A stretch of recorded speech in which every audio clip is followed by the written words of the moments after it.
முதல்ல வந்து பிடிக்க வேண்டும். இது ஏன் இடம். நான் எப்போதும் காலை 7 மணிக்கு தான் வருவேன். நீ புதியவள். விதிமுறைகள் அனைவருக்கும் சமம். நீ வரிசையில நிக்க வேண்டும். நான் இவ்ளோ கவிதா, நான் முன்னாடியே வந்துட்டேன். இந்த 2 குடமும் நான் தான் முதல்ல பிடிப்பேன். என்ன ரம்யா இது, உங்க வாட்ச் ஸ்லோவா? நான் கீழே வரும்போது நீங்க மாடியில துணி காய போட்டுட்டு இருந்தீங்க. ஓ, துணி காய போடுறது கூட வாட்ச் பண்றீங்களா? அந்த கவனத்தை கொஞ்சம் உங்க வீட்டு குழாய் மேல காட்டலாம். எப்ப பார்த்தாலும் உங்க ஏசி தண்ணி கீழே எங்க வீட்டு பால்கனில கொட்டுது. அது சொட்டுது. அது கிடக்கட்டும். இப்ப தண்ணி யாருக்கு? நான் இன்னைக்கு ஆபீஸ் போகணும்.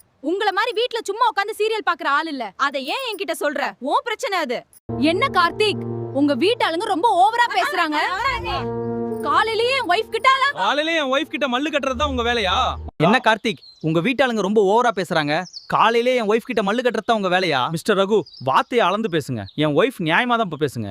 ஐயா, அம்மா கொஞ்சம் நிறுத்துங்க. மேல டேங்க்ல தண்ணி இல்லன்னு இப்பதான் செக் பண்ணிட்டு வர்றேன். இந்த குழாயிலையும் தண்ணி நின்னு 5 நிமிஷம் ஆச்சு. பாத்தீங்களா கவிதா, பேசி பேசியே தண்ணிய காலி பண்ணிட்டீங்க.